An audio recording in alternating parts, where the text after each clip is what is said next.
All right, well, good evening, everyone, and welcome to our last Zoom session for PPA 525 Public Budgeting and Finance.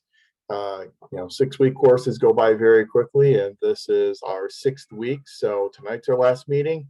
Remember, our course officially ends on Friday, this coming Friday, July 1st. So by midnight on this Friday, July 1st, please make sure to have your final beach board posting submitted along with responses. Again, that beach board posting for this final one, you'll be looking at your city's revenue structure, taxation structure, and assessing the progressivity of that tax structure, and then recommending another type of tax system that you think may work better or be more appropriate for your city. So the final beach board is going to focus on the information from last week, looking at tax revenues. Then also by midnight this Friday, July 1st, make sure you have your final examination or assessment, however you want to refer to it, have that submitted as well to the assigned Dropbox. At the end of class tonight, once we cover the information we have remaining for the course, then I'll spend a few minutes going through the final assessment and kind of just walk you through it and show you the 5 different scenarios and the types of things you'll have to do on that final assessment if you haven't started it yet. I haven't received any yet, so I'm assuming no one has completed it. So we still have a little bit of time to talk about and answer any questions at the end of class this evening. Also, thank you for your beach board posts on different types of debt and your discussion of the advantages and disadvantages of different types of debt. I didn't provide a whole lot of feedback on that because I want to reserve my feedback for your post-instructional assignment. And thank you as well for those post-instructional assignments. They've all been turned in now. Overall, I thought they were all very good. We had some 30 out of 30s on them. If you haven't looked at the feedback yet, please do go in there and look at the feedback because there were a couple of them that were missing an item or two. And I put that in the comments in the feedback section. So if you've got that in your feedback, you can go ahead and resubmit what was missing, and I can go ahead and take a look at that this week. But overall, I thought they were all very well done. It's really good, obviously, as we said before, when you finish a class, actually have some tangible measurement of learning in the class. And that's really what this post-instructional assignment is for. And it's really good to see that for fiscal solvency on this post-instructional assignment, everyone was able to answer the fiscal solvency question. Everyone was able to apply at least a couple of different those indicators of fiscal solvency in order to answer the question that most people were not able to answer in the pre-instructional. So again, it's kind of that tangible measure of assessment of learning throughout the class. So that's all done in our rearview mirror. So again, just your final beach board posting and then your final assessment. That's all that is left due for the course. So the good news is tonight, with the information that we have left to cover, I don't think we'll have a full session tonight. We basically have 2 main topics that we're going to need to cover. One topic is discussion of revenue from non-tax sources. So pick up our discussion where we left off last Monday. And then the second piece of information we need to cover is the discussion of intergovernmental fiscal relations. And for intergovernmental fiscal relations, we're just going to kind of hit the tip of the iceberg here in this class. And if that's information that you are interested in, you want to learn more about intergovernmental relations, we do offer the PPA 535 Intergovernmental Relations course in the summers. I know a couple people are registering this class and that class at the same time this summer. It'll probably be offered again next summer if that's information that you are interested in. All right, let's go ahead and get into a discussion of revenue from non-tax sources, and then we'll move into a discussion of revenue from intergovernmental sources. What you see on the screen is just a little snapshot. It's a few years old, but it's a snapshot of city revenues across the state of California and kind of the averages in terms of what the average California city generates and where that money tends to come from. I don't want to belabor this too much, but I'm putting this up here just to underscore the idea that there has been a pronounced shift in the wake of Proposition 13 away from the property tax and a shift more toward non-tax revenue sources such as user fees and user charges. And you can see that reflected here on the slide. You'll see on the left side, those are your restricted revenue sources. On the right side, you have your non-restricted revenue sources or unrestricted revenue. Restricted revenue sources, as we've talked about before, is just what they sound like. They are earmarked for certain types of purchases, and you can only use them for certain types of expenditures. Unrestricted or non-restricted revenue goes in your general fund, can be used for pretty much anything you want as long as it's legally allowed, primarily for the general daily operations of the government. But you'll see all the percentages attached to all the different sources of revenue for the typical average California city. You'll see utility fees up there in your top left corner. And in just a second, we'll talk about fees and charges. Here in California, most cities will use the terms fees and charges interchangeably. We'll make a distinction between fees and charges in just a second, but the top left corner, you see those utility fees and charges from things such as the operation of utilities, water, sewer, garbage collection, electric, gas. See, that's almost at 30% of revenue. Now, that is a change compared to pre-1978, pre-Proposition 13. Other fees, developmental right fees and permits, licenses and permits, fines and forfeitures, investments, federal grants, which are earmarked for certain types of purchases, primarily categorical types of grants, state categorical grants at 4%, certain special taxes at 3%, benefit assessments, what we talked about last time when we talked about setting up an assessment district. We use the example of if you're going to put up streetlights in a certain neighborhood, you would declare that neighborhood an assessment district, and you would then charge an additional assessment tax on top of for the residents in that area because they are deriving the most direct benefit from those streetlights. That's what's referred to as a benefit assessment. So that 2% benefit assessments, those are usually those special assessment types of taxes. On the right side is where you see your unrestricted sources of revenue. So the property tax still clocks in at 14% for the typical California city. That is down again as a result of Proposition 13 in 1978. Your local option sales taxes, oftentimes referred to as Burns-Bradley Amendment sales taxes. Those local option sales taxes clock in at 7%. Business license utility users taxes, transient occupancy taxes at 2%. Those are hotel taxes. Some cities are going to be much more reliant on hotel taxes than other cities. You know, if you are a tourist-based city, you're probably going to get more than just 2% of your revenue from transient occupancy taxes, other taxes, franchise taxes, and so on and so on. But again, this just underscores this fact that after Prop 13, we really shifted our focus of revenue away from property taxes and more toward other non-tax sources of revenue. Now, that shift, even though Proposition 13 was approved by the voters in 1978, that shift didn't occur instantly in 1978. It took a few years for that shift to really manifest itself. And the reason for that is because the state continued to backfill some of that lost property tax revenue to kind of hold local governments harmless for a few years to give local governments the opportunity to figure out their path forward and to figure out how they are going to make up for that lost revenue. So if you look at property tax revenue in 1979, in 1980, and 1981, you're going to see it's pretty steady. But then after 1981, that state backfill then went away.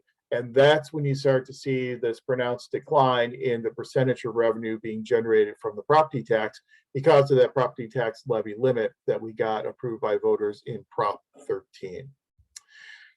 So again, we don't really have the time this summer to get into a lot of the specifics of different sources of city revenue. California has a very interesting local government finance structure that is unlike what we see in a lot of other states around the country. And just to give you an example of that, during the Schwarzenegger administration, we had a downturn in the economy, and we had this huge hole that started to be generated in the state general fund. And the state was really struggling to try and raise enough revenue to match its expenditures. So much so that the state started borrowing money. And we saw a lot of revenue anticipation notes, like we talked about last week, or RANs being issued by the state in order to avoid running into a deficit. But what the state did in the solution was, in order to try and augment some of those state general fund revenues, what the state would do is it would engage in what was called the triple flip. And what it would do is it would start taking some money away from other local governments to put into the state general fund, and then replenish that money for local governments with what was called in lieu property tax. And so you had sales taxes in lieu of property taxes. So sometimes when you look at your city revenue structure, you might see in lieu property taxes. That's kind of a holdover or an artifact of that triple flip that was done several years ago to help the state kind of deal with this financial downturn.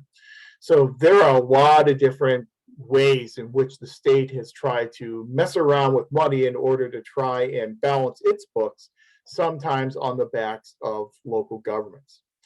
Property taxes here in California under Proposition 13 get pooled at the state level. So property taxes get collected, they then get pooled at the state level, and then the state goes and reallocates that money back down to the local governments.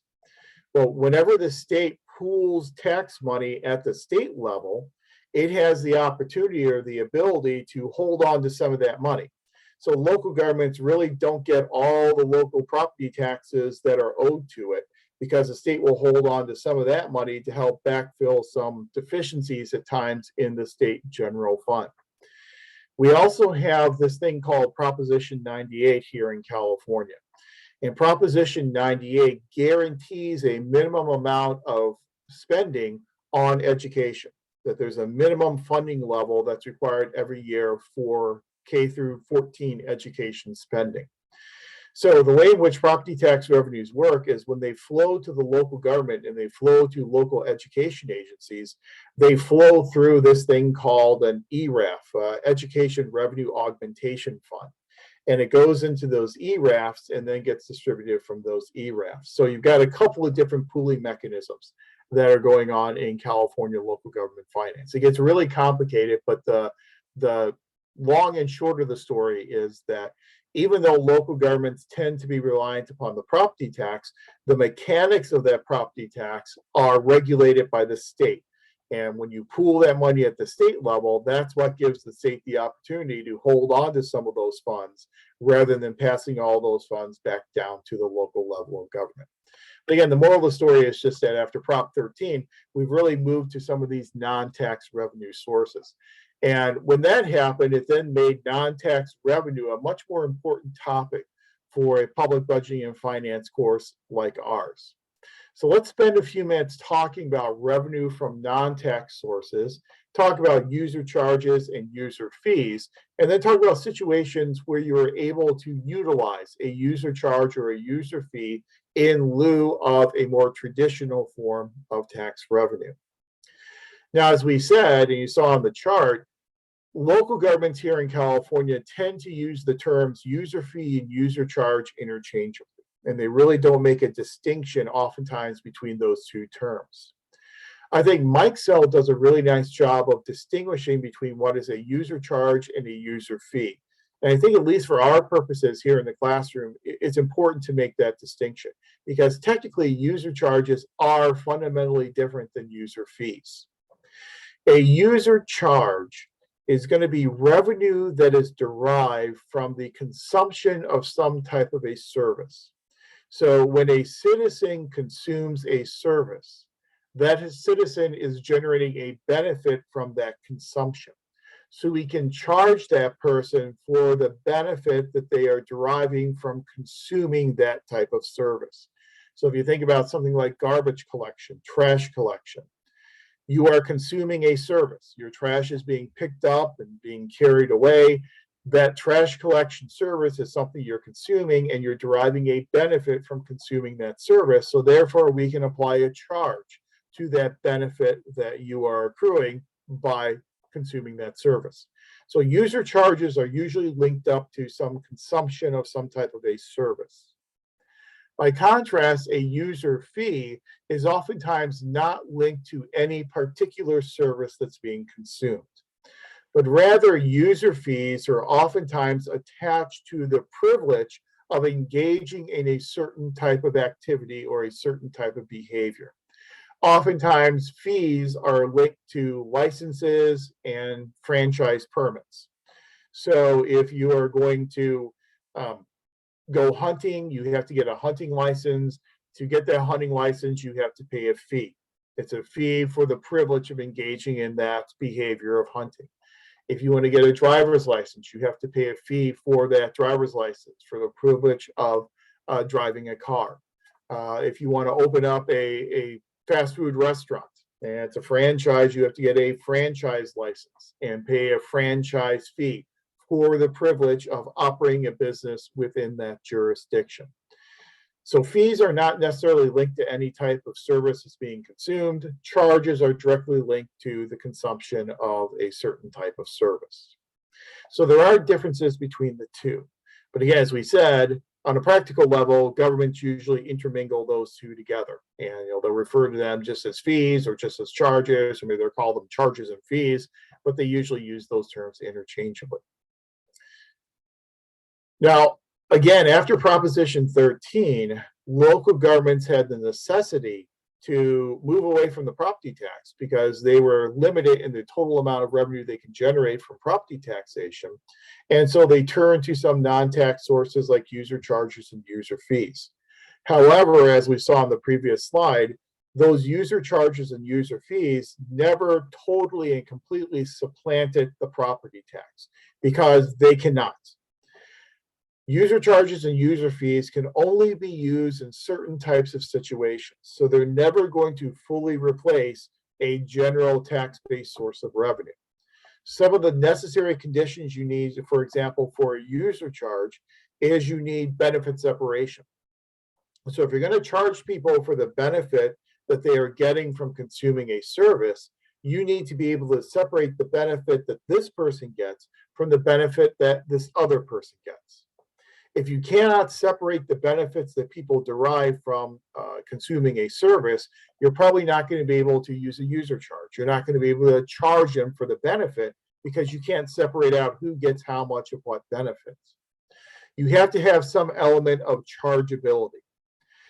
An element of chargeability means that excludability is possible. You can exclude people who are not paying for that good or that service. So you can avoid this whole free rider problem.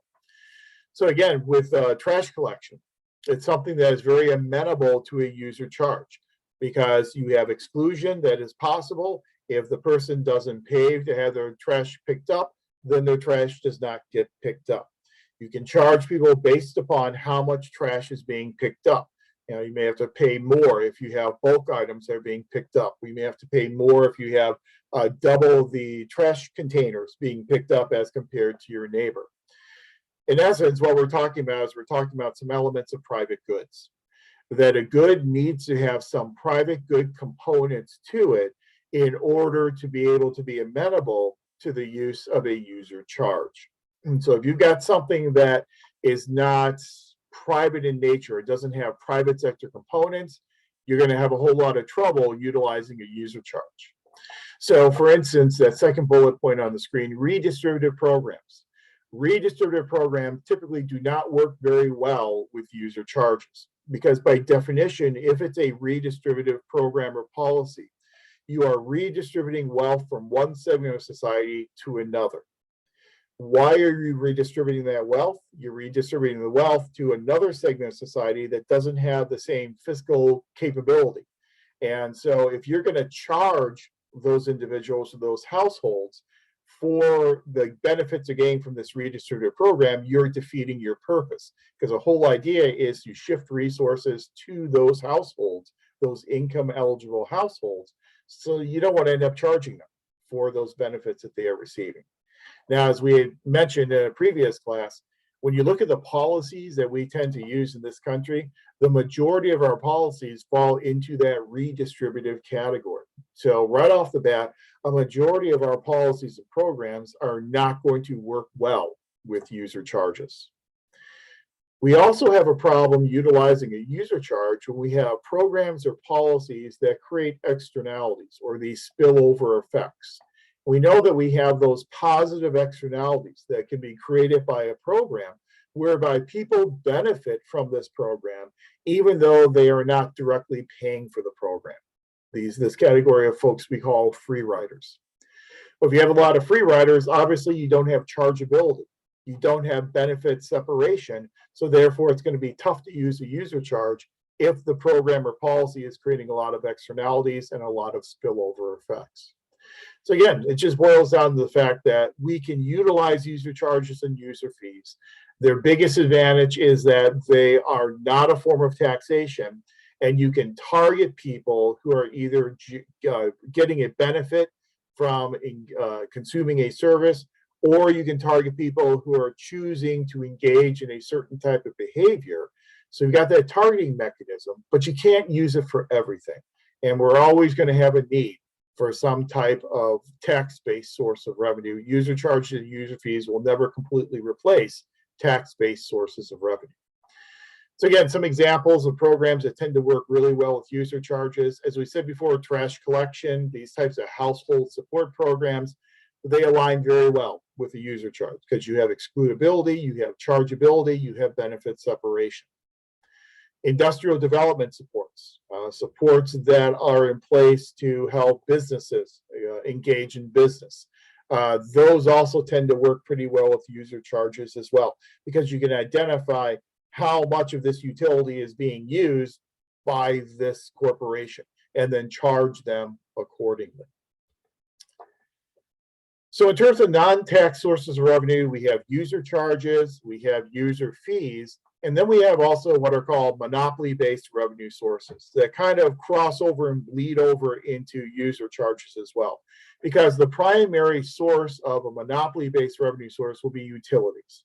And we're very familiar with public utilities and how years ago we had some cities that referred to themselves as being either low tax or no tax cities, meaning that they were able to keep their tax rates low because they were generating so much revenue from operating these publicly owned monopolies.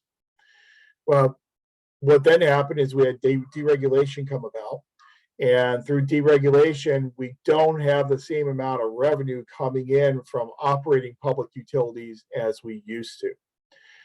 Another issue with utility-based revenue sources is that if you have a publicly operated utility, that is probably going to fall under the category of being a public enterprise.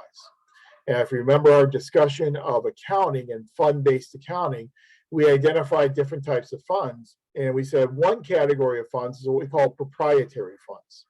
And one specific type of proprietary fund is an enterprise fund.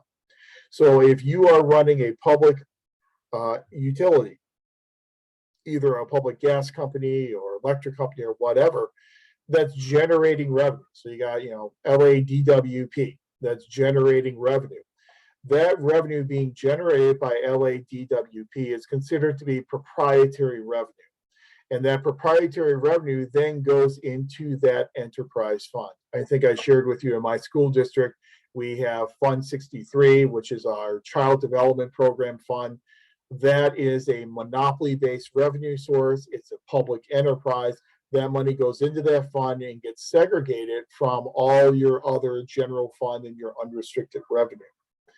This enterprise money, this money in that enterprise fund, under generally accepted accounting principles and under GASB standards, that money is earmarked for the maintenance and operation of the enterprise that generated that money.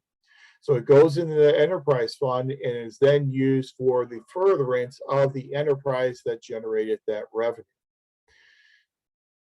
That doesn't mean that the city or the school district can't borrow that money, and cities and school districts do that. They borrow the money, but that money always has to be repaid. And every city or every school district will have a policy that will dictate how much of that money can be borrowed and then how quickly that money needs to be repaid into that enterprise fund. So today, cities can't be no tax or low tax cities because they're no longer getting unfettered access to a lot of this public utility monopoly type of revenue. Another type of monopoly that we see run are lotteries, and those are run by state governments. Mike Sell has a really nice passage in the textbook talking about state-run lotteries, and actually has a table that he produces for you to show you the efficiency of different lottery systems. And for each state, he shows you how efficient those lottery systems are. Some lottery systems are relatively efficient, some are very inefficient. Here in California, the California State Lottery tends to be a relatively efficient lottery system, in that the overhead for the lottery system tends to be relatively low in comparison to revenue that is being generated. But these state-run lotteries were sold to voters based upon the argument that we can start these lotteries, we can then generate lots of revenue from these lotteries, and then capture that revenue to put toward education. And so that's how lottery systems were sold, is they'd be a good way to fund education without having a tax increase. Well, as we know, for most of these state-run lottery systems, the percentage of money that goes into education ends up being relatively small. If you look at the amount of spending that is done on K through 14 education in the state of California, a very small percentage of it comes from lottery funds. Well under 1% will come from lottery funds. Here at Cal State Long Beach, we get lottery funds, and the College of Health and Human Services, we get lottery funds. So I served for many years on the faculty council and was vice chair of the faculty council. And one of our biggest jobs on faculty council was to decide, choose between different proposals that departments would put forth for using lottery money. Lottery funds would have to be used for direct instructionally related activities. And so there would have to be money that's used to benefit instruction in the classroom. So we would, put out a call for proposals. We would get sometimes 80 or 90 or 100 proposals. We'd review those proposals, we'd rank and prioritize them, and then the top ranked proposals would then qualify for this lottery money. Now what the college is doing is the college is taking a piece of that money and using it for professional development. And so there's not as much money that's available for those projects as before, but we get lottery funds in the college. The university gets lottery funds, community colleges get lottery funds. But again, it's a very small percentage of the money it takes to run education agency. Some of the drawbacks with the lottery system, as I said before, as Mike Sell shows us, some state lottery systems have very high administrative costs. So when they're done paying their administrative costs, there's really no revenue left to go for other purposes. And if you have a chance to look at the chart, you'll see that there are some of them that are close to 100% administrative costs, which means there's no revenue left over. Fortunately, here in California, we're a little bit more efficient than that. A lot of them have these very high overhead costs.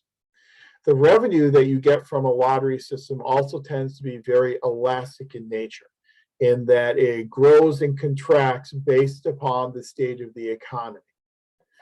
Also, a lot of the revenue that comes from these lottery systems tend to be very regressive in nature, in that you're generating revenue from lower income individuals. Primarily, that's where the revenue is going to come from in terms of people who play the lottery on a frequent basis. There are externalities that are associated with lottery systems as well. And so do people become addicted to gambling? And if they become addicted to gambling, do you have programs in place to help them deal with those types of addictions? And as I said before, in a lot of states, the actual amount of revenue that is generated for education is actually a very small amount, typically less than 1% of education funding is coming from a state-run lottery system. We refer to a lottery as being a monopoly-based source of revenue because the state is the game in town. The state starts the lottery, the state operates the lottery. It's a monopolistic type of revenue source. So we do have these non-tax sources of revenue that we can rely upon. However, we're never going to replace taxes completely with non-tax sources of revenue. Yeah, as Jay asked in TextGen, you're right. Wasn't lottery funds, weren't they predicted to be higher than 1%? Yes. I mean, that's how they were sold. They were sold as we're going to help fund education with these lottery funds. And then once at the end of the day, once we set up the systems and operate the systems for a few years, we realized that there wasn't all that much revenue coming in. And again, when you look at in the big scheme of things and all the revenue that's being spent on education, less than 1% of that revenue is actually coming from a state-run lottery.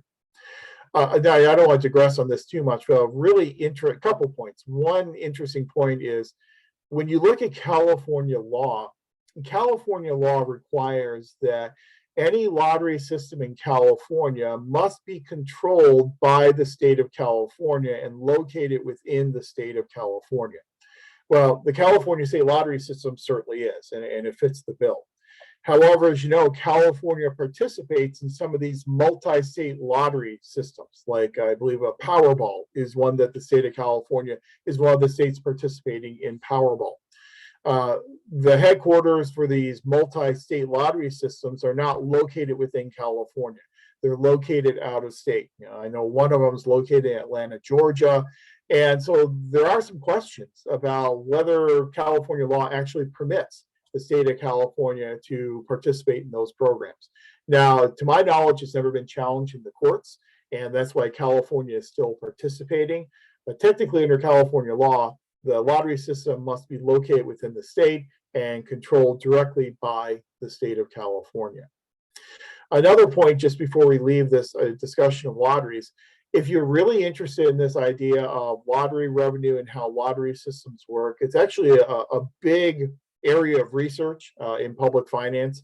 And one of the people who's best known is Stephen Gold, G-O-L-D, Stephen Gold.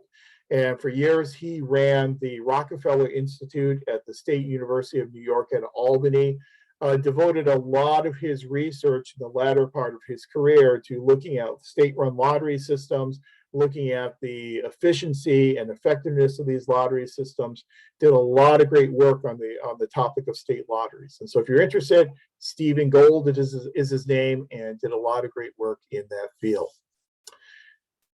So like we know from last week, we have all these different tax-based sources of revenue that all have their own advantages and their own disadvantages.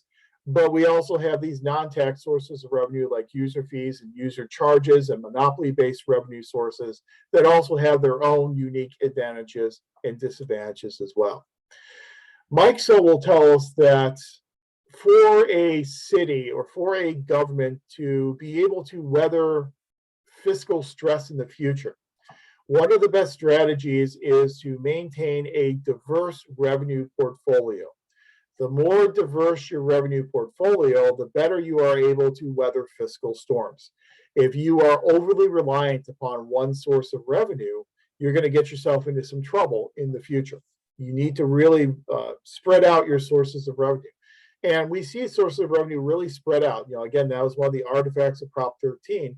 Here in California, we rely upon user fees and charges. We rely upon property taxes, local option sales taxes, fines and forfeitures, transit occupancy taxes. So we do tend to have a good bit of revenue diversity in the typical California city. As you're preparing to do your final beach board essay and you're looking at your city, think about that. Think about how diverse is the revenue portfolio in the city, and not only how diverse is the revenue portfolio, but how progressive is it?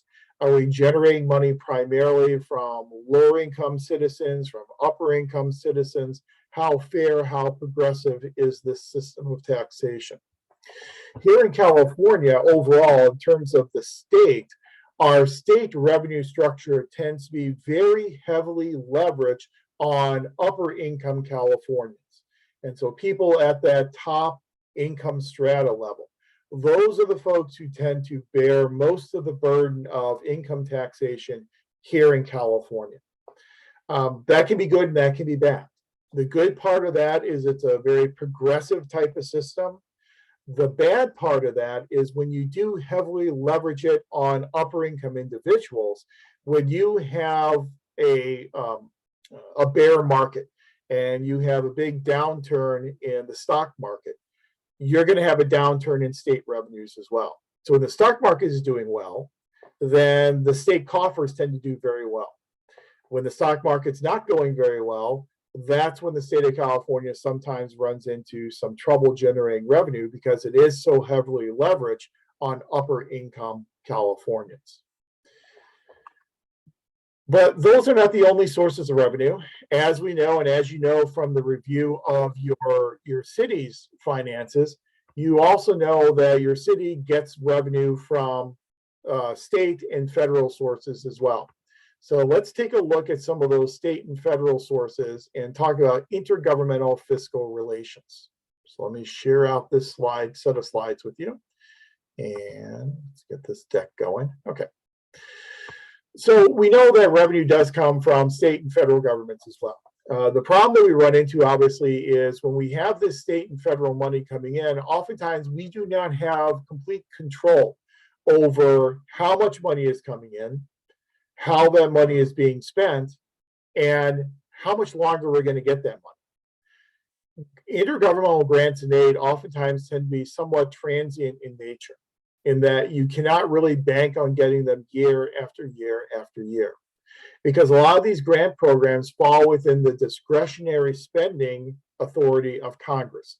And anything that falls within Congress's discretionary spending authority means that they can be cut at the whim of Congress. And so if you have a change in party control as a result of an intervening election, that grant program may go away very, very quickly. So let's just talk briefly about what intergovernmental fiscal relations are. Let's talk about some of the major tools that are used in intergovernmental fiscal relations and some of the advantages and disadvantages of those different types of tools. So to start with, let's get some principles of intergovernmental fiscal relations out of the way. Now, we're all familiar with intergovernmental relations. You took an American government course, you all taken PPA 500, so you're familiar with our system of federalism and intergovernmental relations. It's this division of power and authority and responsibilities vertically between different levels of government. So as you know, in our system, we separate power horizontally as well as vertically. Our horizontal separation of powers is checks and balances between executive, legislative, and judicial branches. Our distribution of power vertically, separation of power vertically, is our system of federalism, creation of a national government and creation of state governments. When we are talking about federalism, we are only talking about two levels of government. We're talking about the federal government, the national government, and state governments. Because as we know, under the original Constitution, those are the only two levels of government that are spoken of in the Constitution. Once we start including local governments into our discussion, start including local governments into the equation, that's when we transition from the phrase federalism into the phrase intergovernmental relations. And we're hearing a lot of talk about federalism today because of some of the recent decisions from the Supreme Court on gun control and on abortion. Those recent decisions predicated on this whole interpretation of federalism and the proper balance of power between federal and state governments. Once we include local governments, we're then talking intergovernmental relations. Local governments are not mentioned in the national Constitution. Local governments have no constitutional standing under the original Constitution. The protections enjoyed by local governments are afforded to them either through state constitutions or through state laws and regulations. So there is this principle in intergovernmental relations that's known as Dillon's rule. And you may remember this if you remember back to 500. Dillon's rule, which is a rule that was promulgated by an Iowa judge in the 1900s, a person by the name of John Dillon. Under Dillon's rule, local governments are creatures of the state. And Dillon says that since there's no protection for local governments in the national Constitution, all protections for local governments come from the state. So states create local governments. If states create local governments are creatures of the state, the logical extension of that is that states, if they create local governments, states can then destroy local governments as well. So local governments under Dillon's rule are within the sphere of state autonomy and state influence and authority. So that's important because as we talk about a lot of these principles and a lot of these tools of intergovernmental relations, we're going to talk intergovernmental relations. We're going to talk about relationships between all three levels of government, remembering that local governments only get their protection given to them by their respective states. So to better understand intergovernmental fiscal relations, I think we really need to have a common understanding of three main principles that underpin intergovernmental fiscal relations. The first principle there on the screen is what's called the correspondence principle, sometimes called the fiscal correspondence principle.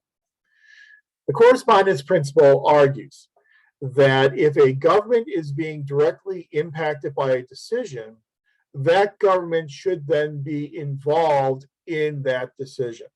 So if you have a decision that's going to affect Long Beach, California, the decision makers in Long Beach, California should be involved in that decision making and should be involved in making the decisions about who pays for that new program or that new policy. That the impact should correlate with the authority and should correspond with the authority. If you're being impacted by this decision, you should be involved in making that decision and deciding how to pay for that decision. It's known as the correspondence principle. The correspondence principle argues for a decentralization of authority in intergovernmental relations because it argues for more of a role for state and local governments to play in decision making. The second principle you see there on the screen is this word called subsidiarity. Subsidiarity says that if a parent government, so if the national government is going to tell a state to take a certain action or to do something, it is incumbent on the national government to provide the resources for that state government to carry out that decision. So subsidiarity argues directly against things like unfunded or partially funded mandates. That if the parent government's going to tell a subnational government to do something, it's incumbent upon the parent government to pay for it, to provide the resources for that subnational government to take that action. So again, subsidiarity, like with the correspondence principle, is arguing for more decentralization and devolution of power in our system of intergovernmental relations. But then you have your third principle there, which is economies of scale. I'm sure you're all familiar with economies of scale. You had that in your microeconomics class. You know, with economies of scale, that if we can join together and buy things in bulk, and we can buy things in volume, we get a better price and we get a better deal. So sometimes there are benefits to working together in a more national type of an approach, as opposed to trying to do things as individual local or individual state governments. So the economic principle of economies of scale will argue in the opposite direction. It will argue for more centralization, more decision-making, more action being done at the largest level of government, at the national level of government. So we've got two principles that argue for decentralization. We have economies of scale arguing for more centralization. And I note this because this really underscores the dynamics of intergovernmental relations. We're arguing all the time. We've been arguing for over 200 years about how much centralization, how much decentralization should there be on this entire variety of issues. So how much decentralization should there be in gun control? You know, should we have local and state governments establishing their own rules and their own laws about gun control? In terms of the Dobbs decision was released on Friday, similar type of argument. You know, should you have different rules on abortion in different states, or should there be one federal approach to abortion? That centralization, decentralization argument is really the hallmark of our over 200-year experience with federalism and intergovernmental relations. Now, federalism obviously is built into the U.S. Constitution. And again, not to make this into a civics course or even into PPA 500, At the Constitutional Convention that the framers were dealing with three major issues. There were three major areas of contention. The one major issue was the contention between large and small states and how those large and small states should be represented in Congress. The result was, is the Connecticut Compromise, the creation of a bicameral Congress, House of Representatives, proportional representation, U.S. Senate, equal representation. Second major issue was the issue of slavery, slave states versus non-slave states. And again, you can make a very compelling argument that the framers did a horrible job, certainly dealing with that issue. We ended up with the 3/5 clause. We ended up with the prohibition against banning the slave trade until 1808. Basically, took that issue and pushed it to future generations and laid the antecedents for the Civil War in 1861. But our third big issue that the framers had to deal with at the Constitutional Convention was the battle between Federalists and Anti-Federalists. Federalists, led by James Madison, who wanted to see a stronger central government, a stronger national government. Anti-Federalists, led by people like Sherman, who really relied upon states' rights and really want to see a very limited national government, and that power and responsibilities and duties should then reside at the state government level. As we know, the Federalists basically won the day. We ended up with compromises in the Constitution to try and kind of pacify both sides, but the Federalists really did win out because we ended up with a much stronger national government than we had under the Articles of Confederation. We ended up with a federal government that could regulate interstate commerce, that could regulate the economy, that could print money, and on down the road. But we tried to, in the Constitution, again, put in elements that would make Federalists happy and make Anti-Federalists happy as well. So some examples of that: in Article 6 of the Constitution, we have the Supremacy Clause of the Constitution, that the Constitution, laws, and treaties of the United States are the supreme law of the land. Basically, when a state constitution or a state law comes into conflict with a national constitution or national law, the national government wins. It's a very strong pronouncement, if you will, of national government supremacy, national government preeminence. But you also know from your studies of history that the Constitution, even though it was ratified relatively quickly by 9 states, the state of New York was not ratifying the Constitution. And the framers knew if they didn't have the state of New York, they had nothing. So they had to convince the citizens of the state of New York and the state legislature in New York to ratify the new Constitution, which meant that they had to placate some of these anti-federalist types of concerns.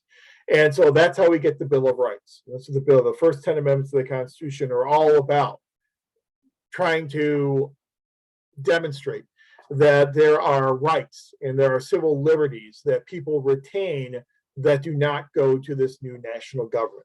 So, right, freedom of speech and freedom of press, freedom of peaceably assemble, freedom of religion, on and on. We know the 10th Amendment in the Bill of Rights, known as the Reserved Powers Amendment, says that all powers that are not expressly given to Congress nor denied to the states belong to the states and or the people. So the states under the 10th Amendment have all these powers that are not specifically given to the national government. All those powers are then reserved for the states.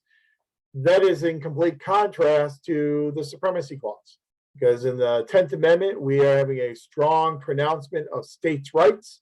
Under the Supremacy Clause in Article 6, a strong pronouncement of national autonomy and national preeminence. Another example of this tension between centralization and decentralization is in Article 1, Section A of the Constitution. As you know, Article 1, Section A of the Constitution is a very lengthy section. It talks about the powers of Congress, and it lays out certain enumerated powers of Congress. Congress has the ability to coin money. Congress has the ability to borrow money. Congress can establish armies and navies. Congress can regulate interstate commerce. Here are all the things that Congress is allowed to do. And we enumerate those powers. When you enumerate something, you are listing it. So we list out all the specific powers of Congress. Well, why is that important? That's important because whenever you list out powers, The assumption then is all those powers that are not enumerated, all those powers that are not listed in Article 1, Section 8, then belong to the states. And that is then reinforced, obviously, with the 10th Amendment to the Constitution. However, at the end of Article 1, Section 8, we have this necessary and proper, or this elastic clause, that Congress shall make all laws necessary and proper for carrying into the execution the foregoing powers and all other powers vested in it by the Constitution. Meaning that Congress can do whatever it needs to do in order to carry out its enumerated powers. It's called the elastic clause because it's a clause that Congress has obviously used over the years to expand its power and to centralize its power and authority over state governments. So again, this tension that we have in the Constitution because of these compromises between the Federalist and the anti-Federalist factions means that there are ambiguities in the Constitution. And those ambiguities tend to be heard then by the Supreme Court, and the Supreme Court then renders decisions on these ambiguities. If Congress doesn't like what the Supreme Court does, then Congress can then propose a constitutional amendment with a 2/3 vote of the House and the Senate that would then have to be ratified by 3/4 of state legislatures. Or if the states don't like what's going on, then the states can petition Congress. 2/3 of states can petition Congress for a national constitutional convention. And then any amendments that are proposed at the National Constitutional Convention then get ratified by either 3/4 of state legislatures or 3/4 of state constitutional conventions. We never do that. Every time that we have amended the Constitution, we've only amended it 27 times, and 10 of those times all came at once in the Bill of Rights. But every time we've amended the Constitution, we have done it through a 2/3 proposal in the House and the Senate and ratification by 3/4 of state legislatures. So that's a way you can get around a Supreme Court decision that Congress does not agree with. So what we've laid out here is we've laid out this intergovernmental system where there are questions about how much power states have versus the national government on all these different types of issues. And oftentimes those questions are then decided upon by the Supreme Court. Well, as we mentioned last week, back in 1819, we had one of our most important Supreme Court cases in history, McCulloch versus Maryland. As I explained it last week, in McCulloch versus Maryland, we had the Second Bank of the United States that had an office in Baltimore, Maryland.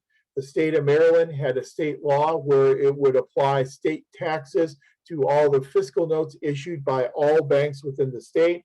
They taxed the fiscal notes being issued by the Second Bank of the United States, which was a federal institution.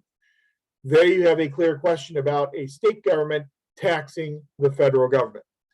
So that case then goes up to the Supreme Court, and Marshall, writing the decision of the Supreme Court, said the power to tax is equivalent to the power to destroy. So if we allow Maryland to tax the federal government, that's equivalent to allowing the state of Maryland to destroy this entity of the federal government and vice versa. So in McCulloch versus Maryland, we have the establishment of reciprocal tax immunity. One level of government may not tax another level of government. That was a strong intergovernmental principle for many, many years in this country. However, throughout the 20th century, reciprocal tax immunity, Congress kept chipping away at it. So Congress would chip away at it with things like limiting industrial development bonds. Cases would go to the courts would then sanction what Congress was doing. And so little by little, reciprocal tax immunity as a constitutional principle was being chipped away at. We had mentioned last week that in 1986, we got this Tax Reform Act that created two categories of public debt: public purpose and private activity. Private activity debt may not be exempt from federal income taxation. Interest earned on that debt may not necessarily be exempt from federal income taxation. That was challenged then in 1988 in a Supreme Court case, South Carolina versus Baker, where the Supreme Court said that if Congress wants to tax municipal debt, Congress can tax municipal debt. Really breaks down that final wall of reciprocal tax immunity. So the whole idea of reciprocal tax immunity, at least from a constitutional perspective, was really hurt badly with South Carolina versus Baker and the Supreme Court's decision in 1988. Still today, if you have property owned by different levels of government, you're still not applying your tax rate to those different types of property. So if you have a state university in your locality, that state university, the value of that state university property is going to be exempt from local taxation.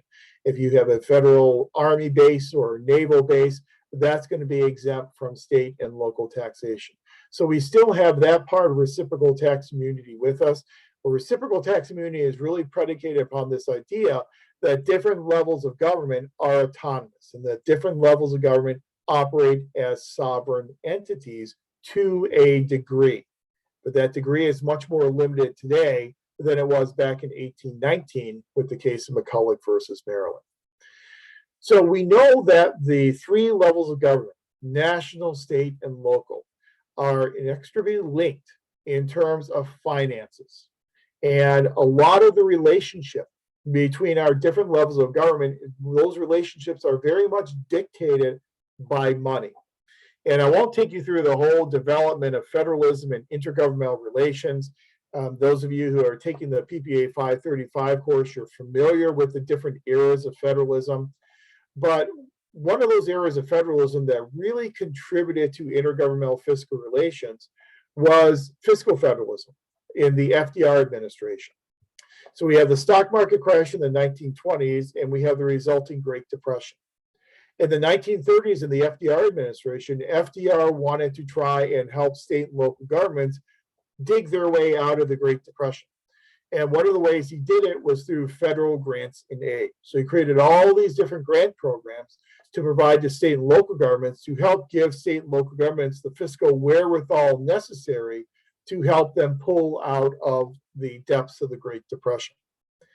Once you see all these federal grant programs and all this federal money starting to flow to state and local governments, the relationship between those three governments then becomes very much dictated by money.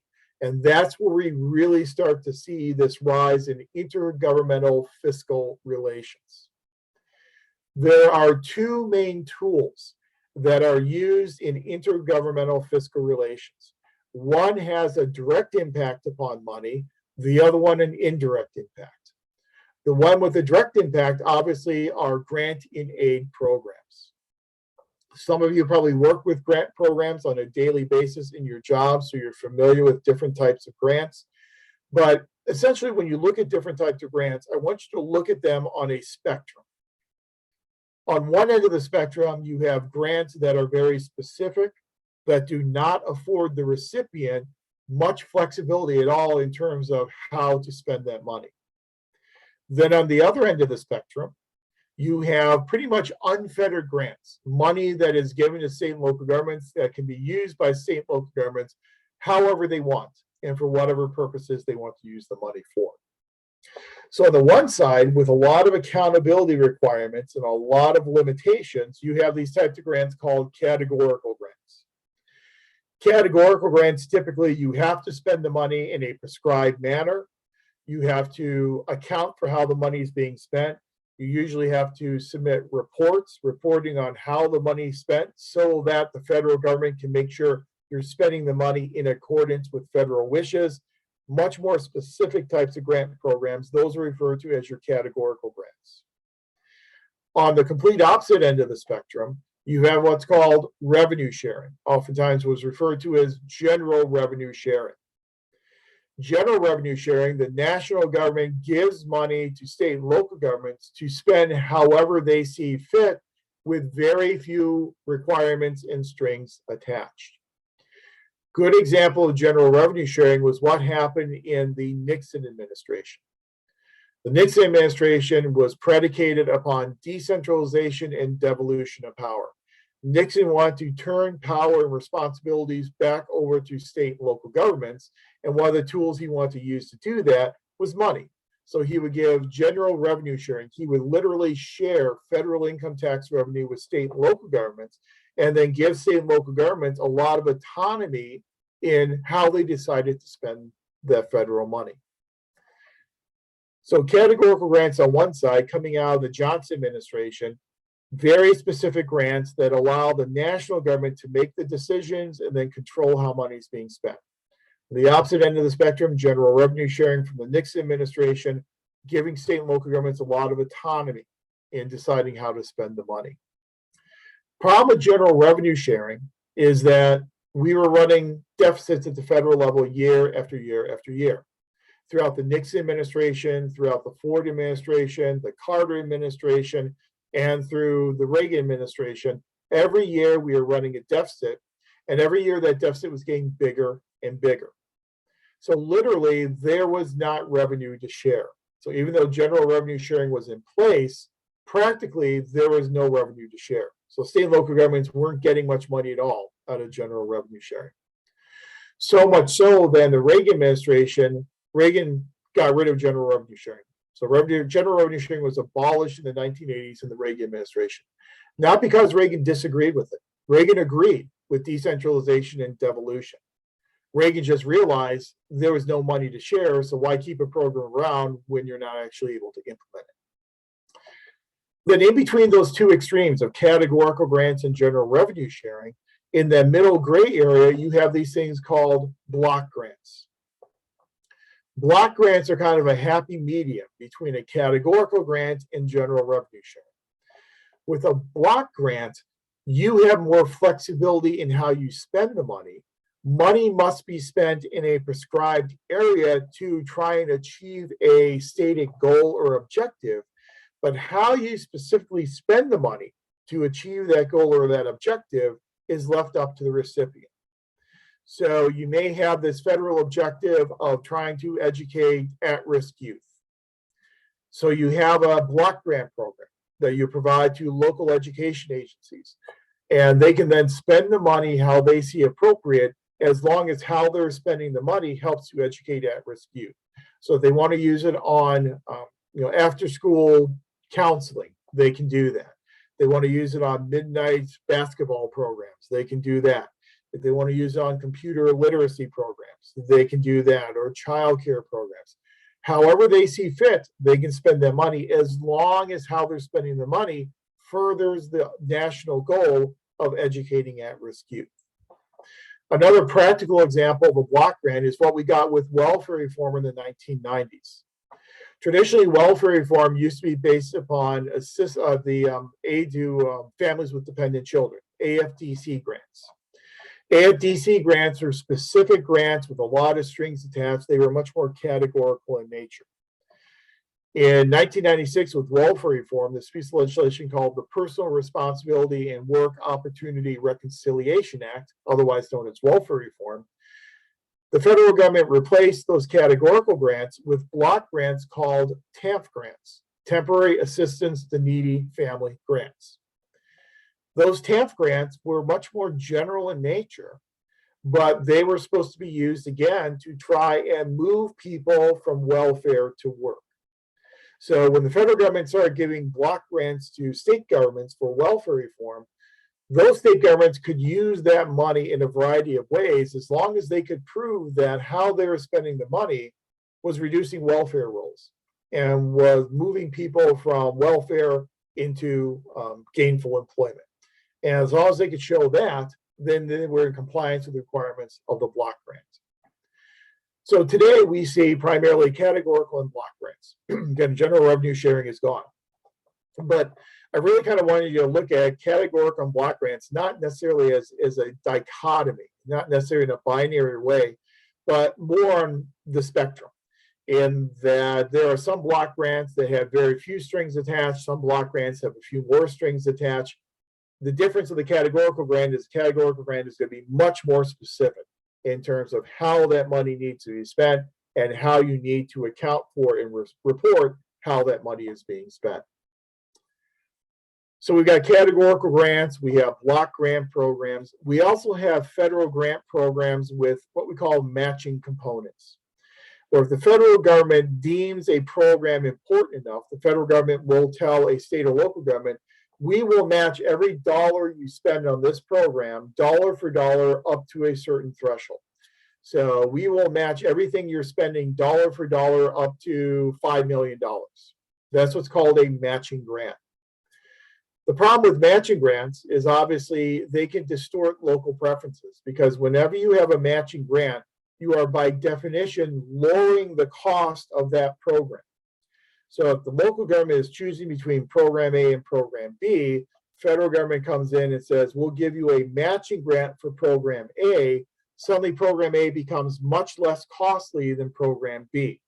As we talked about last week, that will then make the benefit cost ratio for program A look much better than program B, and chances are the government will fund program A. Even if program B is something that is more needed for the government, they're going to fund program A because the federal money has come in to make that much more possible and lower the cost of that type of a program. So sometimes you get that distortion of local preferences with these types of matching grants. Grants can be given out on a couple different bases. Some grants are what we refer to as given out on a project basis, and some are given out on a formula basis. So a project type of grant is a grant that local governments will compete against each other. So local governments will put together a proposal. So the federal government will put out a request for proposals. Local governments will then put together their proposal, send their proposal into the federal government, and then the federal government will look at all these different proposals and then choose between them. And then the project that is most meritorious, according to the federal government, that's the project that will end up getting the funding. That is in contrast to what's called formula-based funding. Formula-based funding, the decision about who gets the money and how much money they get is driven by a formula. So the federal government will set up a formula, will then plug the characteristics of the potential recipient government into the formula, and the formula will then tell you which governments are more deserving of the money and how much money each of those governments should get in federal grants. Same type of thing works at the state level. A lot of education funding in most states is done through a formula. Here in California, our foundation formula takes into account things such as the size of the district, its ADA, will take into account things such as the percentage of at-risk students, percentage of students with disabilities. We'll look at students where English is a second language, and so on and so on. Put all those characteristics in the formula, and then the formula tells us how much of a base grant each one of those school districts should get. So some grants are project-based, some grants are formula-based. There are problems with both. For a project-based type of grant, you end up with a lot of grantsmanship, in that you've got local governments who go out there chasing these grants. And so they will hire grant writers, full-time grant writers, whose only job is to find all these grants and write grant proposals in order to try and secure this federal funding. So rather than putting their time and their effort into service delivery, they're putting their time and the effort into chasing grant programs from the federal government. So that's a problem with project grants. With formula grants, sometimes the formulas are antiquated and they're very much out of date. That's the case with the foundation formula approach here in California with education finance. Even though California went and changed their finance system, so now you have local control funding formula, that formula still is based upon the old formula that used to be used, where some districts are still being treated the same way they were treated 30 and 40 years ago. So you have some districts that were very rural districts back in the 1960s and 70s that are now very urban districts today. They're still being treated as farming rural types of districts. So we oftentimes don't change our formulas substantively enough to keep up with changing times. But typically they're given out either in a project basis or in terms of a formula basis. Now, clearly, grants and aid will have a direct impact upon the finance structure and the revenue diversity of state and local governments. Sometimes state and local governments will look at federal grant programs as being quote unquote free money, because it's money that's not from their own tax sources. They don't have to raise taxes on their citizens in order to get these federal funds. And so they'll go out there and they'll chase those federal funds. But we also need to realize that, especially with categorical types of grants, they come with a lot of strings attached. So they're not going to be on your unrestricted portion of that pie chart we looked at. They're going to be on the left side in the restricted portion. So you're going to be restricted in terms of how you are able to spend that money. They also have to realize that a lot of these grant programs are temporary. The money's around as long as the grant program's around. And these grant programs are not permanent. They may be around for 2 or 3 years and they may go away. So if you are over leveraged on intergovernmental grants in your revenue portfolio, you're going to be very subject to the whims of the federal or the state government. It's not bad to sprinkle intergovernmental fiscal sources into your revenue portfolio, but you should not be overly reliant upon sources of revenue that are not own source of revenue. When you're reliant upon own source revenue, you have much more direct control over how much money you're generating and the permanency, if you will, of that money that you are going to generate. But grants have that direct impact, obviously, on the revenue portfolio of local governments. But a second tool that's used by federal and state governments that also has an impact upon finances will be the use of mandates. Mandates are essentially orders, where a parent government will order a subnational government to do something, to take a certain type of action or do a certain type of thing. Mandates come in different varieties, and different mandates are designed differently and have different types of fiscal impacts. One type of mandate that we tend to see used in American federalism is what's referred to as a direct order mandate. And a direct order mandate is exactly what it sounds like. It's where the federal or the state government will directly order a subnational government to take a certain type of action. So you must do this under threat of civil or criminal penalty. You have no choice. You have to do this. Direct order mandates are used by Congress when Congress has the direct constitutional ability to do so. So this is an enumerated power of Congress. And Congress can go into Article 1, Section 8 and say, we have this power that's been given to us in the Constitution. They can use a direct order mandate because they have the constitutional basis to do that.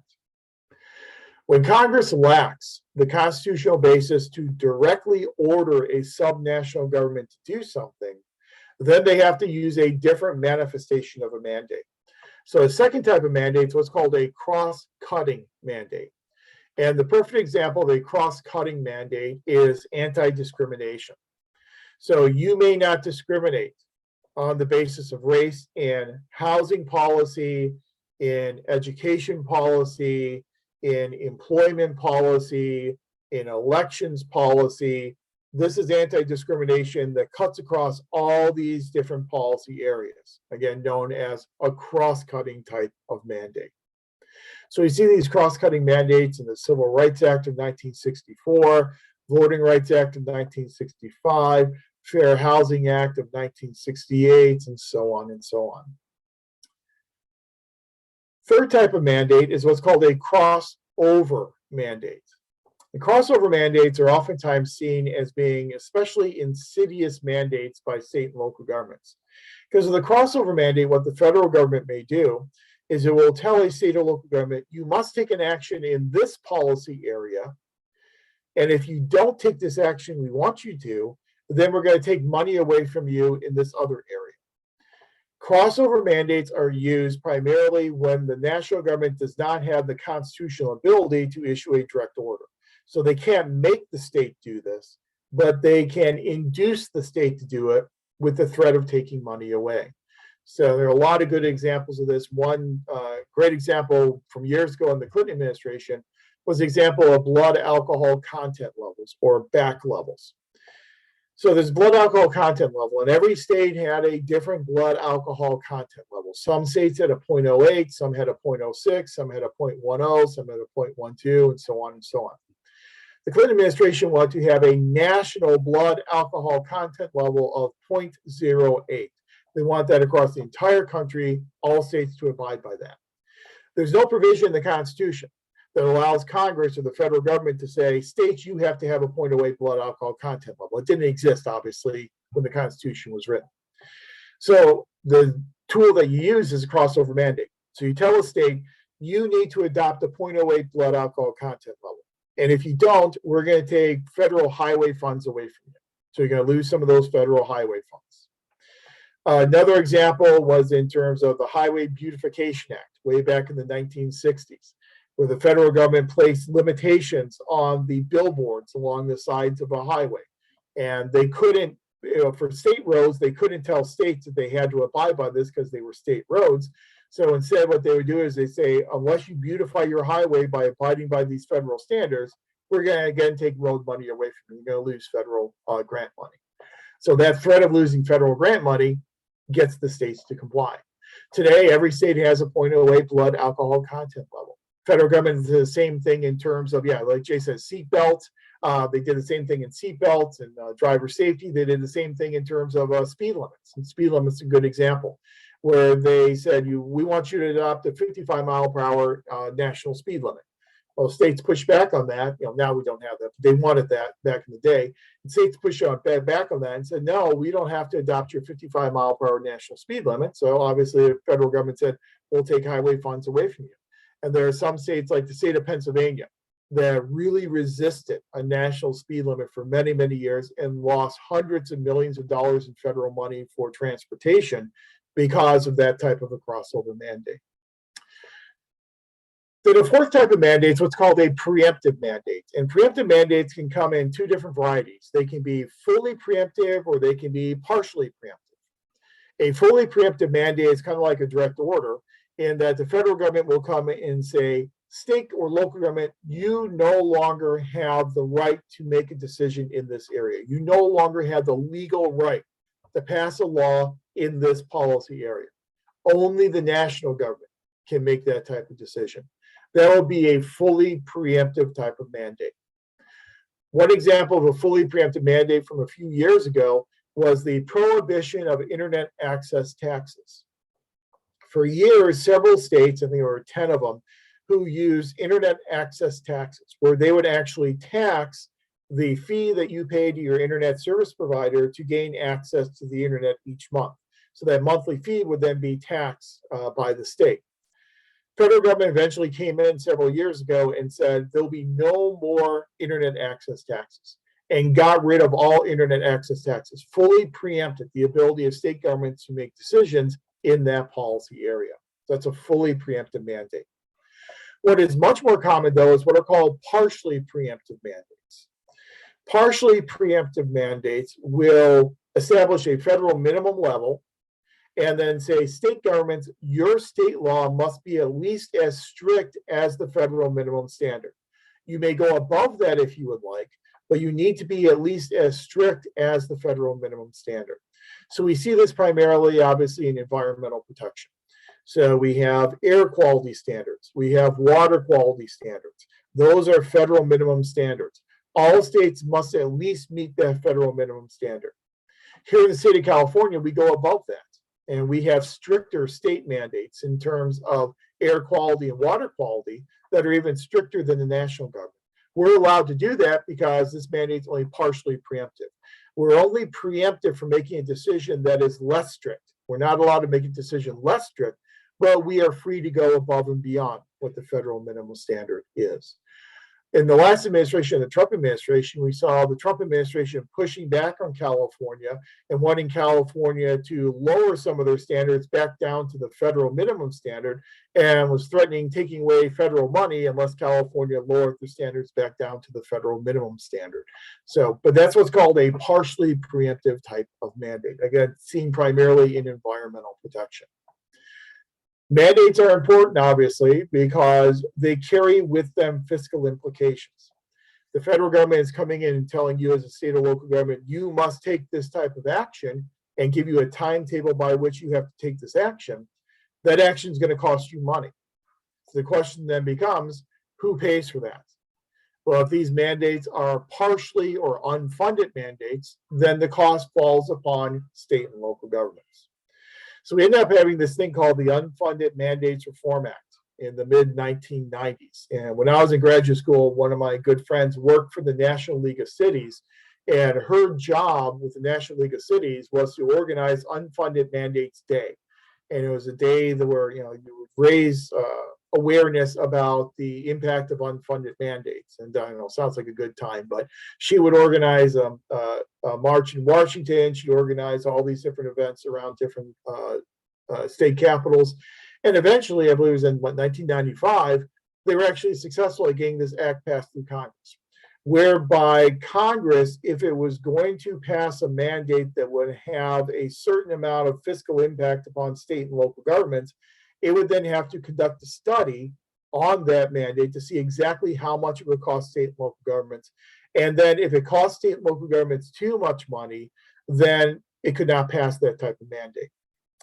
The problem with the Unfunded Mandates Reform Act is that it was a very rhetorical type of an approach, in that it was not an automatic piece of legislation, meaning that whenever a mandate would be before Congress, in order for the Unfunded Mandates Reform Act to go into effect, a member of Congress would have to rise to a point of order and actually say, I rise to a point of order, this violates the Unfunded Mandates Reform Act, in order for the provisions to go into effect. If no member rose to a point of order, then the Unfunded Mandates Reform Act would not come into play. What Congress figured out very quickly is that even when a member would rise to a point of order, they could get around the provisions of the Unfunded Mandates Reform Act by simply gradually implementing the mandate over time.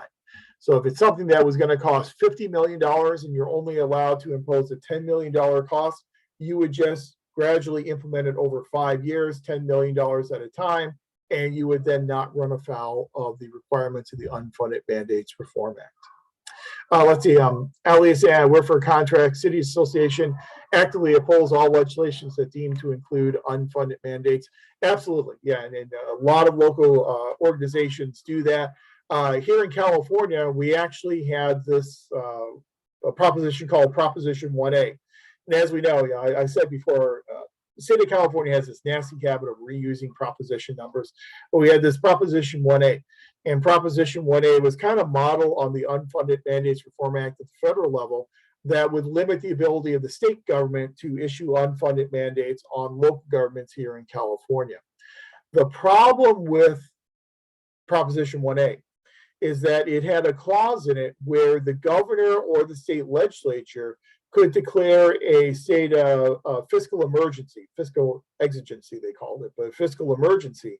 If they declared a state of fiscal emergency, then the provisions of Proposition 1A were then done away with, and they were then suspended. And so we saw Governor Schwarzenegger, when he was governor, do that frequently. We also saw Governor Brown do that when he was governor as well, and then allow those unfunded mandates to be passed on to local governments, irrespective of the presence of Proposition 1A. And one would think that it wouldn't be that controversial issue. It would just make sense from a subsidiarity principle that if Congress was going to pass this mandate, that it would fund the mandate. That if it's going to have state and local governments take this action, then state and local governments would receive federal funding in order to be able to take that action. Ali says in text, example is AB 1372, the Right to Shelter Act, which require every city and county to provide temporary shelter for unhoused individuals, hence an unfunded mandate. Exactly. You leave it up to the local governments to figure out how they are going to pay for that type of a mandate. Unfunded, partially funded mandates have these direct negative impacts upon the finances of local governments. Nobody to fund the mandates for and Jay's right. I say, these proposals are oftentimes very politically popular proposals, but when the money is not there, it's really hard for local governments to push against them because they are so politically popular. If you were pushing back against an initiative or pushing back against a proposal from the state because it's an unpopular proposal, you would have some political traction as a local government. However, if it's a very popular type of a proposal and you are pushing back on, well, we don't have the money to fund it, that's a more difficult argument to make from a public relations perspective than this is just bad law. And I think a lot of federal government and state governments have learned over the years that it's easier to pass these unfunded mandates when they deal with very popular programs that are popular with the public. It's really hard for then subnational governments to push back on those types of programs. In the intergovernment relations class, we read several articles, and a couple of the articles talk about how the federal government has realized that they can impose these mandates on local governments and state governments when they're very popular pieces of legislation. Because it kind of leaves state and local governments in a lurch. That's really hard for them to say, no, we're not going to do this when it's something that people want them to do, just because they don't have the money to do it. But clearly, partially funded and unfunded mandates will have these really negative impacts upon the finances of local governments. And so local governments push back on the state pushes back on the federal government. Even though state governments rail against the federal government using unfunded, partially funded mandates, it does not preclude the state from pushing these partially and unfunded mandates down to their local governments. And so it's kind of a hypocritical situation at the state level in that they hate federal unfunded mandates, but they're just fine with state unfunded mandates passed on to their local governments. The problem at the local level, obviously, is that under Dillon's rule, we are creatures of the state. And so we don't have the same constitutional standing to push back on these mandates as state governments have to push back on national government unfunded mandates.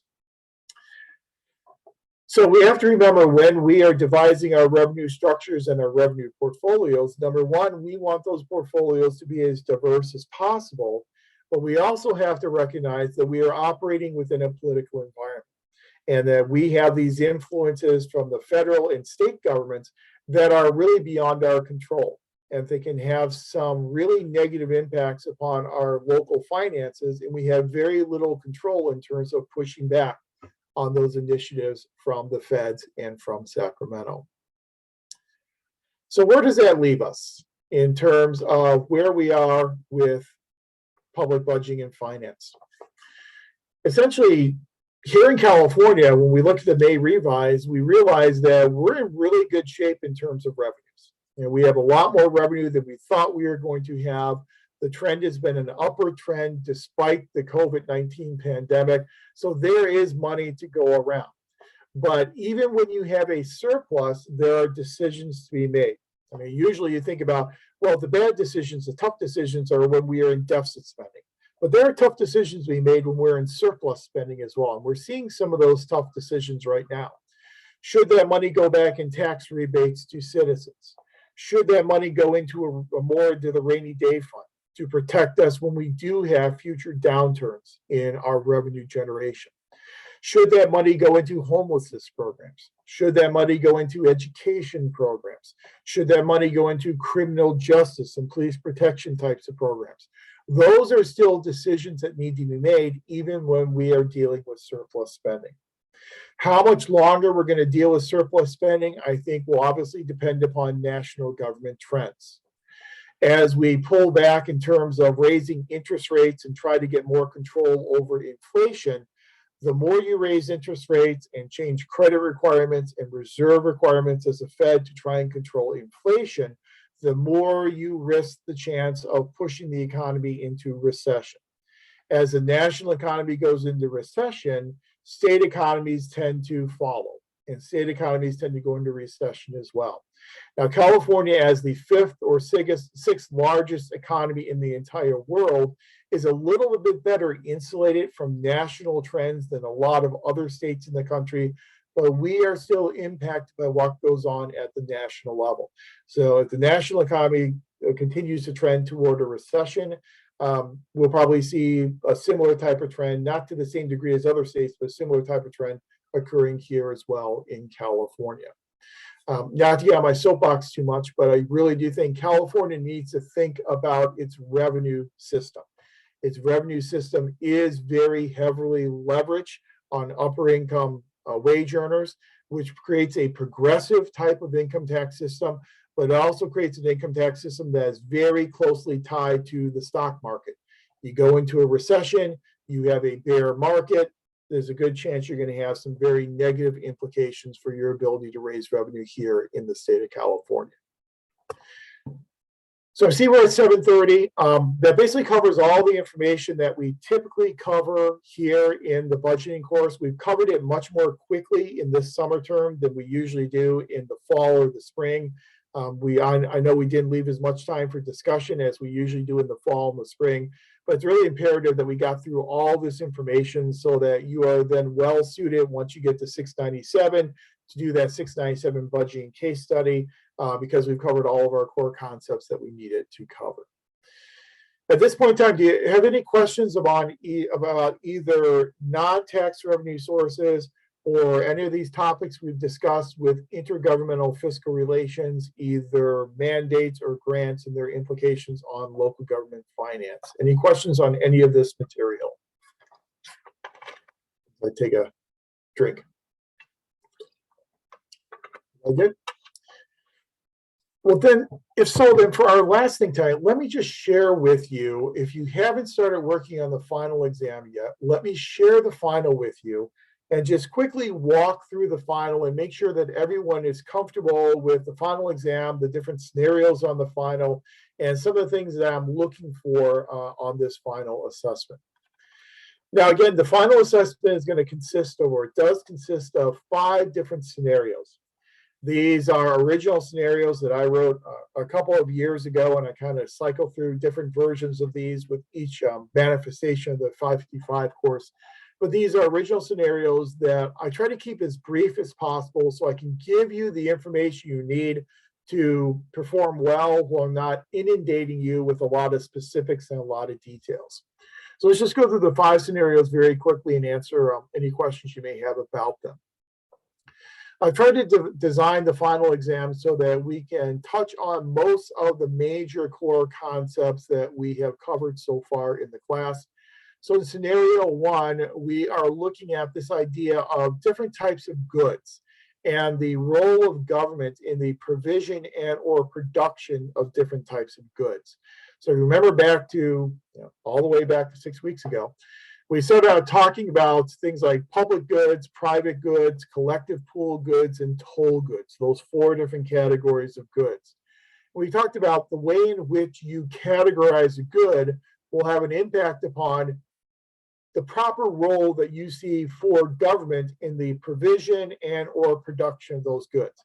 Remember, provision is giving the resources to make production possible. Production is the actual creation of those goods and services.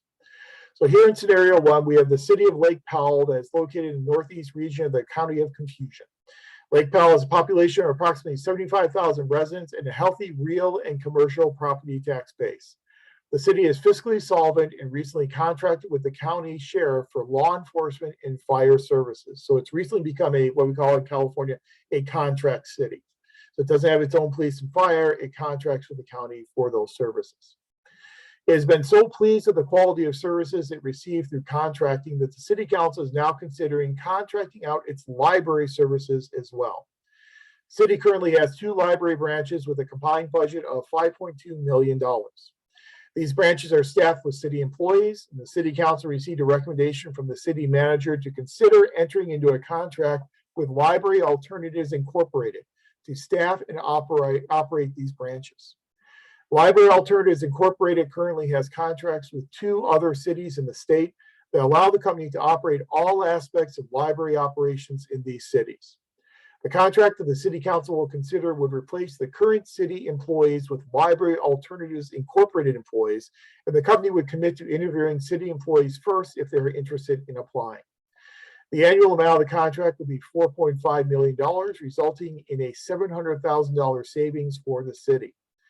One reason why the contract amount is lower than the current library expenditures is due to Library Alternatives' practice of charging a membership fee for users. There is a fee waiver for users who can demonstrate that the fee would create a financial burden. So essentially, the city is looking to contract out to privatize its library services with Library Alternatives Incorporated. Question 1A, what kind of good would you consider library services and why?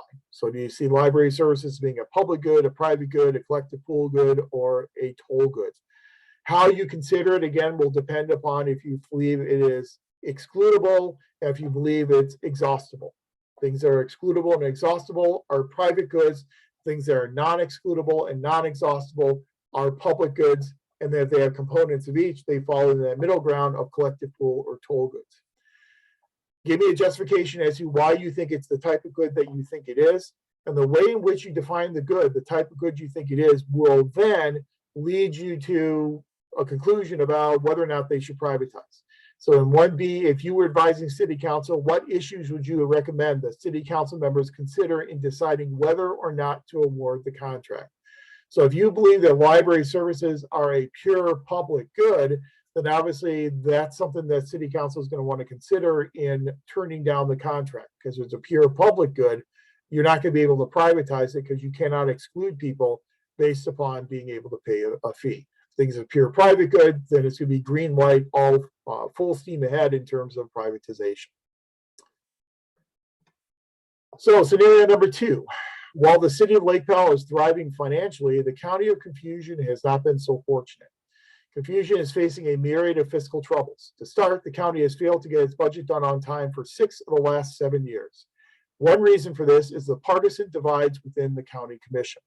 While the commissioners are supposed to be nonpartisan, it is clear that 2 of the commissioners are Democrats, 2 are Republicans, and 1 is a declined estate, or as you would say here in California, a no party preference, who normally caucuses with the Democrats on some issues and Republicans on others. So it's a 2-2-1 type of split. The second major problem the county faces is declining revenues and increasing expenditures. More affluent residents have been moving out of the county in recent years, thus eroding the real property tax base and making it more difficult for the county to balance its budget. Citizen watchdog groups have also filed a series of expensive lawsuits against county agencies claiming fraud and abuse in the way in which the county programs are being implemented. Frustrated by the confluence of these events, the commissioners finally agreed on one thing. It was time for a change in budgeting. They charged the county administrator's office, a CAO, with exploring different types of budget formats and presenting a recommendation to the county for how to change its current line item budget. You are a management analyst within the CAO's office and have been tasked with recommending a new budget format. Given the limited information you have in this scenario, in 2A, recommend a new budget format to replace the current line item approach and explain why this approach is most appropriate. Again, we're looking at those primary approaches we talked about: performance-based budgeting, program-based budgeting, zero-based budgeting. So we'd be selecting one of those and advocating it. And then 2B, select one of the formats that you did not recommend and discuss why your preferred choice is superior to this format. So if you pick a program-based budget, tell me why that's superior to either a zero-based budget or a performance-based budget. So that's your budget format approach. Scenario number 3, you finally complete your recommendation to the commissioners for a new budget format and are about to settle back into your daily routine. As you check your email, you realize that there's a message marked urgent from Commissioner Rudy Diaz. It is somewhat unusual to receive emails directly from commissioners, so you immediately open it and find that Commissioner Diaz has a new task for you. Commissioner Diaz used to be the chief of staff for Congressman Mayhew prior to running for the commission. You used to bump into him in Capitol Hill back in the day when you were interning for the House Ways and Means Committee. So Commissioner Diaz knows you are familiar with the federal budget process. He is anxious to change. Where are we at here? He is anxious to change the county's budget process and thinks the county can learn a thing or two from the federal government. Why, I don't know, but he does. In his email, he asked you to prepare a memo to the commission describing the federal budget process and suggesting how adopting certain elements of the federal budget process could help the county. The CAO is aware of the commissioner's request and has cleared you to work on the memo. So your boss knows that you're working on this memo. 3A, describe the steps in the federal budget process that you would include in your memo to Commissioner Diaz. And then 3B, identify 2 aspects of the budget process that could be helpful for the county's process and 2 aspects that would be hurtful and should be avoided by the county. So that's your budget process question. And scenario 4, the fiscal problems of the county have extended to its ability to maintain county parks. The city of Lake Powell takes great pride in its city parks, but there is one county park within city limits that has fallen into disrepair. Buzz Lucan County Park is located within the city of Lake Powell and is managed and operated by the county. It has been poorly maintained over the years, and the recreation center at the far end of the park is crumbling and not safe for use by residents. City officials have been complaining to the city commission for years that the park is an eyesore and should be renovated. The commissioners finally relent and agree to landscape and refurbish all aspects of the park with the exception of the recreation center. The recreation center is in such disrepair, it will need a major renovation. The county simply does not have the resources or debt capacity to fund the construction project, so the city volunteers to step in and pay for construction. It would require that the county allow the city to annex the land that the recreation center occupies, and the city would then own the recreation center. Demolition and construction costs are estimated to be $12.5 million. The county charges a fee for users of $10 per month, and the center had 5,000 users per month at its heyday. The city assumes they will be able to increase the number of users to 7,000 per month for the newly reconstructed center. Commissioners agree to Lake Powell's proposal, and the project gets the green light. Even though the city is fiscally solvent, it does not have the reserves necessary to fund the project. Therefore, it decides to issue a bond to fund this project. Based on the information in the scenario, what type of bond would you recommend and why? And in B, compare the bond you are recommending to another alternative and describe why your chosen bond is superior. So, would you recommend a GO bond and why? Would you recommend a revenue bond and why? Would you recommend a double barrel bond? You know, select a bond that we've talked about, advocate for that, and then compare a bond that you did not select and say why your approach is superior. And last but not least is scenario number 5.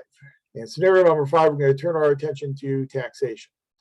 Between the privatization of the library system and the construction that is happening at the recreation center, things have been busy in Lake Powell. That is when the news hits the local media. The city's largest employer, Wally's Widgets, announced that it's moving operations to Morrisville by the end of the month. This will mean a 10% loss in corporate property taxes, which amounts to $5 million, and an estimated overall loss of tax revenue in the amount of $7 million. Now the city needs to find a way to replace that revenue. It can replace this lost revenue, this lost property tax in a number of ways. The county offers senior homeowners a $7,000 per year homestead exemption that reduces their property tax liability. The city offers an additional $2,000 exemption on top of the county exemption and could eliminate this additional exemption to generate additional property tax revenue. There are 1,500 parcels that currently receive this additional exemption, and its elimination would generate $3 million. Another option available to the city is take advantage of the 20-cent local option sales tax that the county allows cities to use. Lake Powell has not needed to use this in the past, but taking advantage of this would generate an additional $4 million. The city does not have access to an income tax, but can increase the fees it charges to developers. There are 2 new developments in the city, and the city could generate an additional $3.5 million by increasing these fees. However, developers will certainly pass these fees along to their new homeowners through increased home prices, which may discourage people from buying these homes. Compare the major forms of taxation, property sales, and income in terms of the evaluative criteria for taxation, and then which forms of taxation or other source of revenue would you recommend to the city and why? So in A, just a general discussion of the different types of taxation like we discussed in class, and then in B, recommend a form of taxation that you think the city should use and why. So again, for the most part, your answers on these questions will be judged based upon how well you justify your answers. So there are different ways in which you can approach the answers. There's not just one right or wrong answer, but I will be looking at how will you justify the answer that you provide for me. As always, I want to see parsimonious answers, and so be as concise as you can possibly be.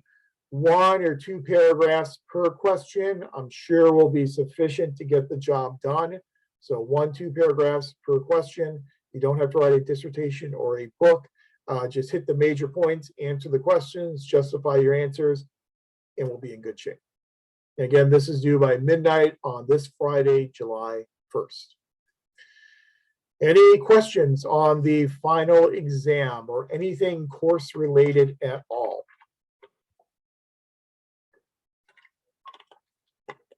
Because if not, we will have an early night tonight. It's only 7:45, and I think we are done. Yeah, David, I was gonna ask the class which is finished now, the lecture notes. I found some of the things you were saying quite very interesting. I don't know if you could sort of like put it online, if you could. Yeah, we have all the slides are all up online. They're all on the Beachport site, and then our recordings are up there as well. And so Okay. those are all up there for you. You can go back and review those however you want, whenever you want. The slides you can download, and you can save those to your computer and have them even after the course access is gone. Dr. Powell, Jay, hey, I'm curious about you're thinking about California to adjust its, I don't know, tax revenue structure to get away from, being based along the growth of the stock market. What options are there to generate similar or higher or similar dollar amounts? What's out there for us? Yeah, that's a great question. And I think one of the proposals that's always been floated for the past decade or so has been moving more into services and taxing services rather than just taxing transactions and commodities. Now, once you start taxing services, that can kind of get into being a slippery slope for you. And once you start taxing services, especially at a time when you have very high inflation rates, that's going to kind of give a double whammy to your taxpayers. Taxing services can end up being a more regressive type of approach as well. But I think, by doing that, you could move away a little bit from your income tax reliance and move more toward a consumption-based type of reliance. When you move toward a consumption-based reliance, obviously you're not very well insulated from economic fluctuations. But I think the argument with taxing services is you don't replace one with the other, but rather you complement. And so you can complement your income tax revenue with a few more taxes for services. There's a big body of literature out there in public budgeting that looks at the mobile consumers and looks at the idea of historically with taxation, we have used what's called a situs basis for taxation, SITUS, a situs basis. And a situs basis means that you're taxing the transaction where the transaction occurs. Now, the problem is you have mobile residents, and you have some people who are residents of California who also live in other states. You have transactions being conducted by out-of-state retailers. And if you can get away from that situs basis, so you can start taxing not based upon the transaction where it happens in California, but taking into account all these other transactions that are occurring outside of California, where the goods are being brought into California by augmenting your use tax. That could again help you diversify your revenue portfolio a little bit more. The problem here in California, like every other state that has a sales tax, there are 45 states with a sales tax. Every state with the sales tax also has a use tax. The problem is they don't collect use tax revenue. We report use tax revenue here in California on our California state income tax return. And there's a question on there, did you bring any goods into the state of California? You have to declare the value of those goods. No one does that, or very few people do that. So the collection rates are infinitesimal for the use tax. If California could figure out a better remittance mechanism whereby they could get those reporting rates up to maybe 2 or 3% for use taxes, that would probably end up being hundreds of millions of dollars of revenue just for the state of California. Now, the state of California now is starting to get access to online transactions as well with remote sellers because of the Wayfair case. That's going to open the Pandora's box up of a lot of additional revenue as well that can maybe help California move away from its heavy reliance on the income tax by relying a little bit more on those taxes on remote sellers. So I think it's a complementary type of thing. I think if you can tax services a little bit more, get more access to transactions conducted by remote sellers, enhance your remittance mechanism for the use tax, I think that would allow you to then complement what you're already doing with the income tax and maybe reduce your reliance on those top 1% of income earners to, again, kind of give you a little bit more of that revenue portfolio diversity. That's a great question. Yeah, Mike still tells us again and again, and not just in the textbook, but he also had a book called City Finances, City Futures from several years ago. And that was the primary thesis of City Finances, City Futures, is that if cities want to survive in the future, they need to find a way to diversify their revenue portfolio and not be overly reliant upon one source of tax revenue. And I think that advice, even though it was advice he was giving us 20 years ago, I think that advice is just as true today. But great question, Jay. Thank you. Very good. Any other questions? We have some time left. If there are any other questions or anything else.